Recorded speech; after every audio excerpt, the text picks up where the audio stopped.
Two men, fueled by instinct, fighting for their very existence. In this arena, the human beast can exhibit a frightening brutality. In nature, only the strong survive. In the ring, where the subjective opinion of a referee can mean the difference between simple defeat and senseless destruction, winning is survival.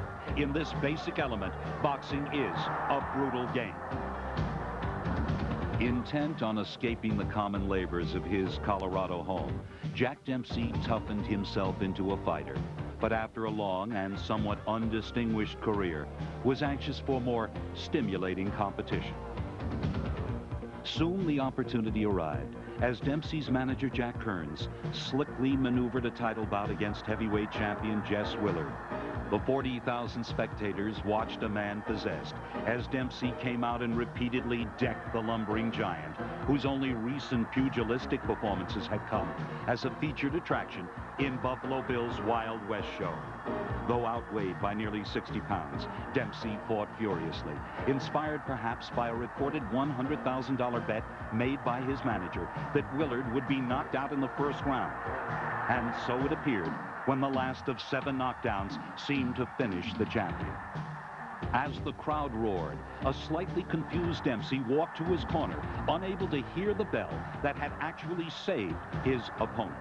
The fight was resumed until a broken jaw and a closed eye prevented Willard from answering the bell for the 4th round. Though he had won the title, Dempsey and friends had lost a considerable wager.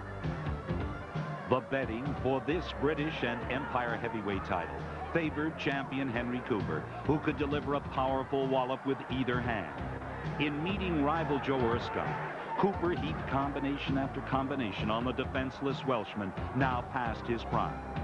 Cooper finished with a devastating series of lefts, sending the challenger through the ropes. That same left hand would 2 years later flatten another challenger, a brash young American to be known as Muhammad Ali. For Ali, it was his series against Joe Frazier that provided some of boxing's most memorable moments. Their first meeting was a tremendous 15-round battle. Ali again vulnerable to the left hand as Frazier took the decision. Ali won the second contest and later regained his heavyweight crown, setting up the now famous finale. Come on, Gorilla, we in Manila. Come on, Gorilla, this is a thriller. And it lived up to its billing. 2 great champions exchanging punishing blows for 14 brutal rounds. Frazier, face swollen, unable to see, could not continue. A painful victory belonged to Ali, who said it was the closest thing to death. Rocky, how do you feel about being a champion? Oh, I feel great about being a champion. And I think I'll make a real worthy champion. I'd like to fight Tony Gazelle again and give him another chance to even up the score.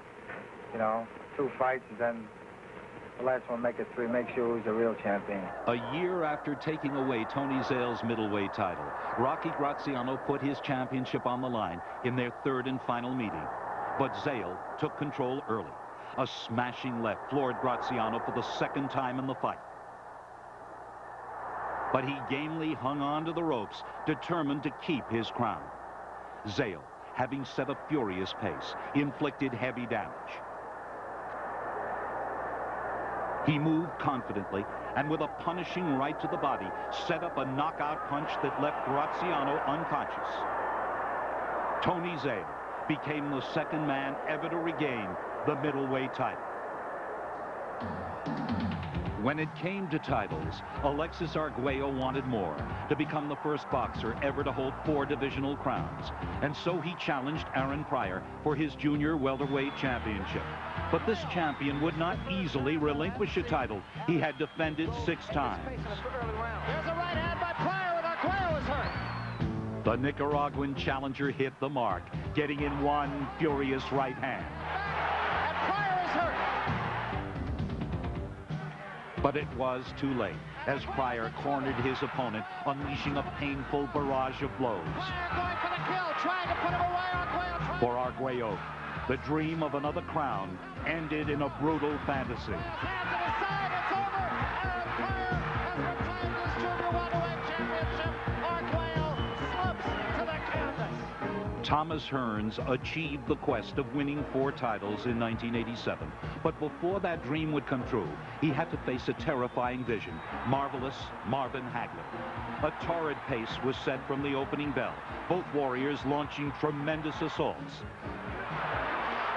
In the 3rd round, a cut on Hagler's forehead momentarily threatened his middleweight title.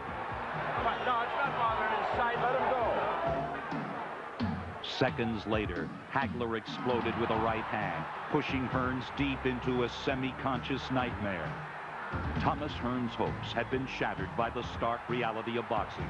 It is inherently a brutal sport. A fight is a brutal game. It is hard, it is rough. But when you talk about fight, Ike Williams, he's a destroyer. He will destroy you. One thing he had, many boxers wish they could get, was a punch. And I'm the kind of man can tell you he got it. The former 2-time champion was attempting to recapture a 3rd lightweight title with his crude, relentless attack. Bojack knew one style of fighting, to come at you throwing everything. He started in the 1st round, and he fought for 15 rounds that way. To come at you, he didn't, Bo never did the final points of boxing. He never studied like Sugar Ray Robinson or Joe Louis. I was so punched at all times. And they were just wondering how could I get through with this all the time. From the 1st minute to the 3rd one, I could fight every minute of the round because I put my body in shape to do it. I trained very hard. I was in very good condition for Bojack. The lightweight title, I love the title. I guess next to my kids, I love the title more than anything else. Battling to keep his precious title, Ike was wary of Bojack's powerful weapon. The bowler punch was his favorite punch. I mean, he wanted to get there with left jabs and to throw the bowler punch. I mean, and the other punches were the left hooks and the right cross. The bowler punch was his main punch. I mean, and actually, through the bowler punch, he looked too much. He made too much of a show out of it. He wanted people to see it. I mean, Bo was very spectacular. He was this way, you know. He'd come in and moving like this, throw the left jab, another left jab, combinate a right hand, another left jab, right hand, nothing, and I done the same. While trading continuous blows, a grazing uppercut broke Ike's tooth, calling for drastic action. And I was desperate. I mean, I had a perfect set of teeth, and outside of that one, I still have all my teeth outside of the one that he knocked out, you know? But I did what anyone was doing. I tried to finish Bojack, I tried to knock him out. Champion Williams threw everything into the attack, unloading a furious flurry of hands and fists on his stalwart opponent. They were like this. Like this. They were straight. So, you know, you can't get by. It took me too much time to do this and do this when these straight punches was coming all the time. When you get hit with a straight punch and everything is on it, you are a hurt man or knocked out. I thought the referee should have stopped the fight. I turned around and I said, Jesus Christ, you know what I mean? You know, like, what you want me to do, to kill the man? I'm a fighter. I'm not going to say no to any fighter. If you want to fight me, you fight me. I'm not going to back up. I'm not going to run. You have to kill me right where you got me. I'm in there to fight. And I don't judge no fight on any fighter. I pick a man, I stick with him. And Ike Williams is a great champion, and another old piece of champion telling you he was great.